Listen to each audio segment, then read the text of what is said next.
un planteo característico de la teoría de campo cristalino.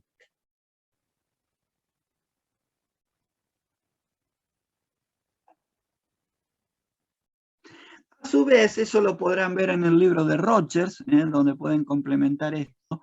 A su vez, obviamente, la fuerza de repulsión hace que la energía suba, pero la energía global del conjunto baja porque es la fuerza de atracción. Es decir, a su vez, estos dos niveles de energía a su vez, con respecto a la fuerza de atracción global, deben bajar para que baje la energía, pero siempre se mantienen separados. O sea, los ubiques donde uno los ubique se mantienen separados. Y no importa para nada cuánto sube cada uno, cuánto se desplaza cada conjunto. Lo que importa es la diferencia entre ambos. Y eso implica lo que se denomina el delta, que es un parámetro, un valor característico, y va a cambiar con cada complejo. Es decir, cada complejo deberá tener su valor de delta.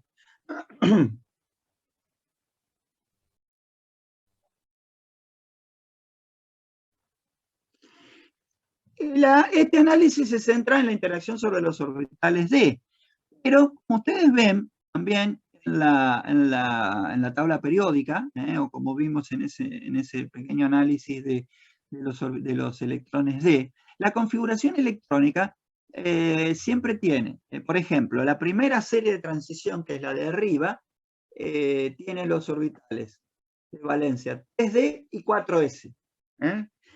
Y el 4P no aparece porque está siempre vacío en los elementos de transición.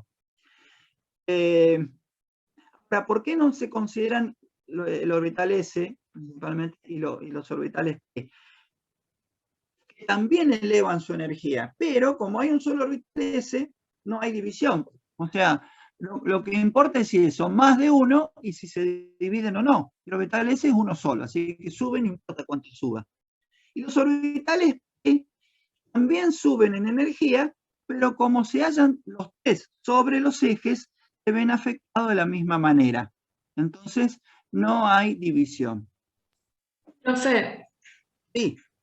Disculpe que lo interrumpa, porque tengo una duda y antes de seguir no quiero Sí, no hay problema, arrastrarla. no interrumpa, no hay problema. En la filmina anterior, cuando usted explicó la división, la diferencia de energía entre los dos patrones, nosotros, para entenderlo de manera práctica, para entenderlo necesitamos, o sea, eso depende del índice de coordinación, o sea, de la cantidad de ligandos que tengamos. A eso vamos. Ah, listo, entonces no me adelanto, Vamos. perfecto. La Porque estaba idea, como media perdida. no, está bien. Todo esto es para la octaédrica. La geometría octaédrica perfecta.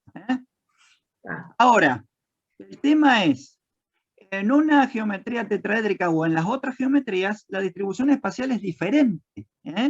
Si acá estamos diciendo que es tan importante la ubicación de los ligandos respecto del conjunto de orbitales D, si el número de ligandos, si su ubicación espacial cambia, la interacción cambia y entonces la forma en que se dividan va a cambiar. A eso vamos.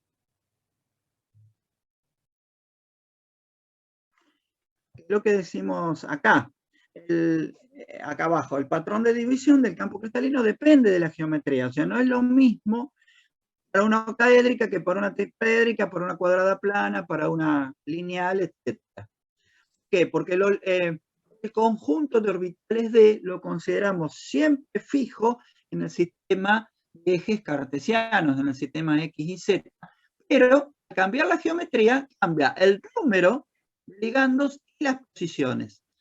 Por lo tanto, cambia la interacción de esos ligandos con los orbitales D, con los electrones de los orbitales D, y por lo tanto, el patrón de división debe cambiar.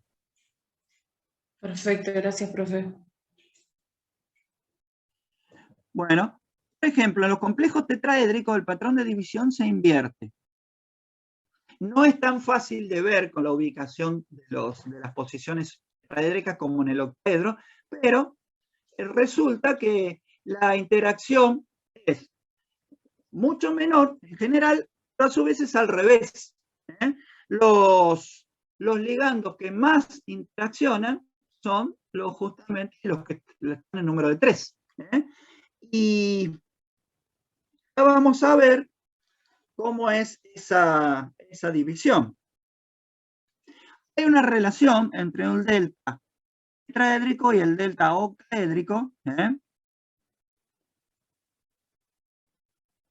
Se puede deducir eso considerando un complejo tetraédrico y uno octaédrico, comparándolos, pero para eso se considera que tienen los mismos ligandos, el mismo tipo de ligando, además que uno tiene 4 y el otro tiene 6.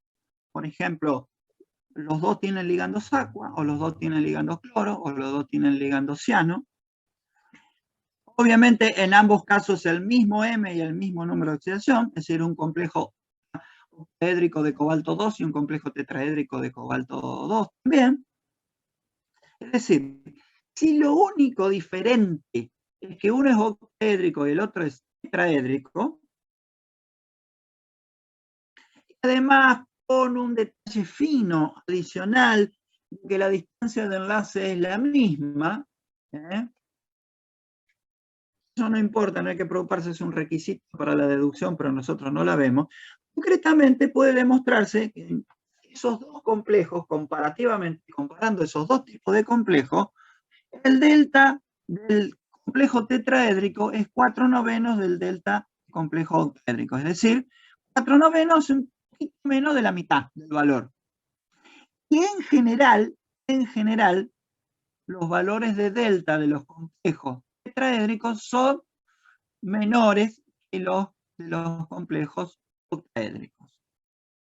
¿Por qué? Porque son 4 ligandos en vez de 6 y la interacción no es marcada como en el caso de los complejos octaédricos. Es una interacción menos fuerte y son 4 ligandos en vez de 6.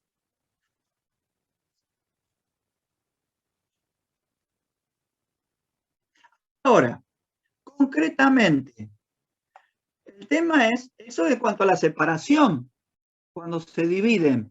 Ahora, ¿cómo se dividen los tetraédricos? Porque esa es la cuestión.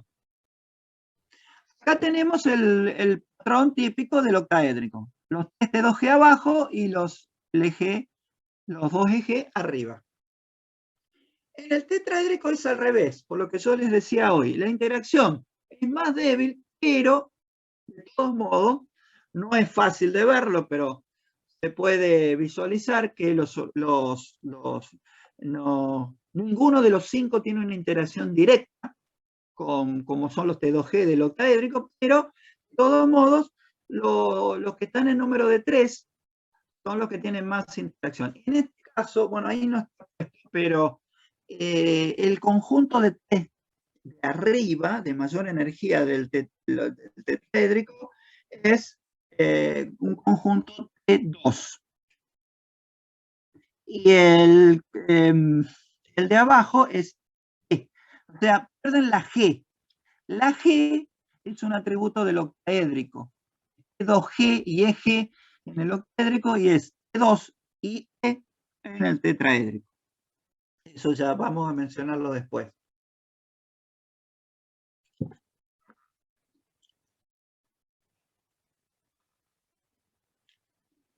Esta es una representación en donde directamente decimos, bueno, tenemos los 5 orbitales D con degeneración completa, se dividen en 2 conjuntos, uno con triple degeneración y otro con doble degeneración, nada más que está invertido en cuanto a posición.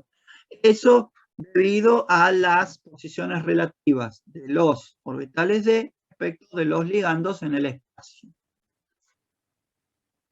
Después ustedes, bueno, tienen para otras geometrías, por ejemplo la cuadrado plana. Fíjense, en la cuadrado plana todavía es más marcado la división, en cuanto a que se dividen en 4 niveles, 2, 1, 1, 1, y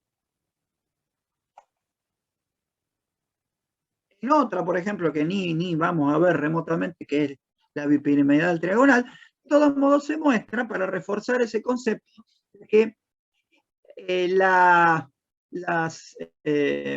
para cualquier geometría, para cualquier disposición espacial de ligandos, existe alguna forma de división de los orbitales D.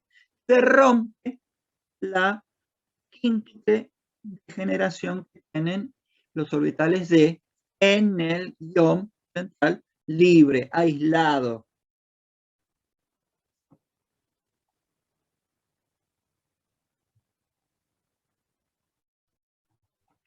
Entonces, como es una teoría electrostática, es una teoría más bien simple.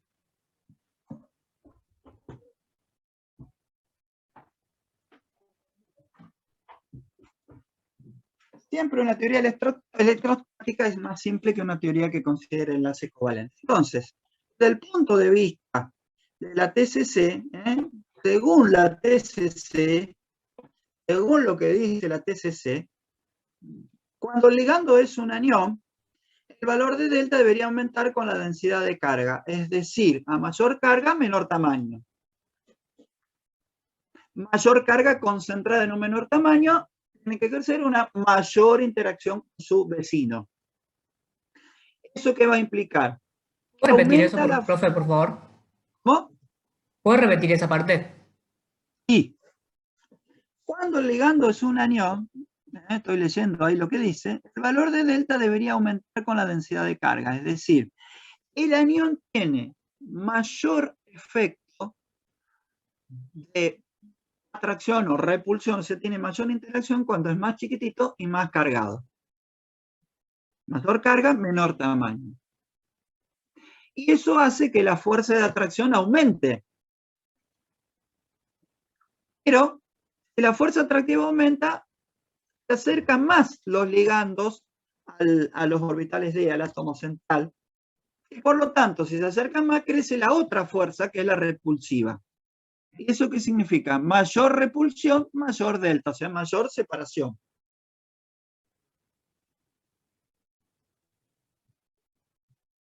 Nosotros no vamos a hacer un análisis tan fino de considerar el tamaño del anión. Simplemente vamos a considerar el otro factor que es más importante, que es la carga, es más determinante, más decisivo, la carga del anión. Entonces, el concepto que se maneja acá, con los argumentos que dice acá, es que cuanto más carga tiene, menos 1, menos 2, menos 3 o eventualmente menos 4, un anión, más grande deberá ser el delta, por lo argumentado aquí, según la TCC.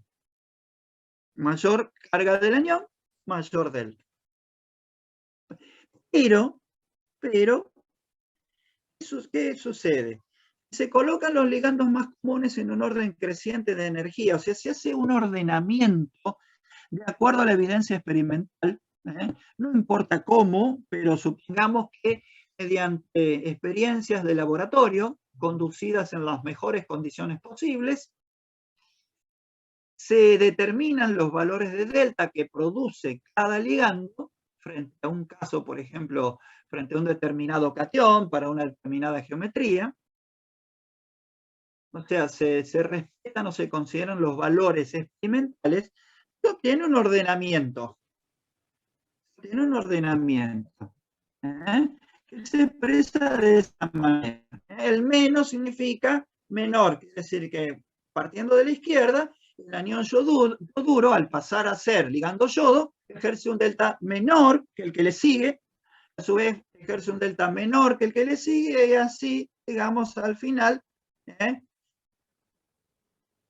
ciano y el carbonilo van a ser ligandos que producen un delta muy grande. Es decir, el delta aumenta hacia la derecha. Esto es en base a valores experimentales. Base a valores experimentales. Entonces acá aparece una cuestión importante, no solo de la química, sino de la ciencia en general. Cualquier disciplina científica tiene siempre una puja, una competencia. Es teoría versus experimento. Es decir, lo que propone la teoría y lo que revela el experimento. La teoría dice blanco y el experimento dice negro, la teoría será duramente cuestionada y podrá ser dejada sin efecto. De otra manera, las evidencias experimentales son las que refuerzan o contradicen o cotean, por decirlo así, fuertemente a una teoría. Acá encontramos eso. Teoría de campo cristalino como una teoría en este caso, frente o dejada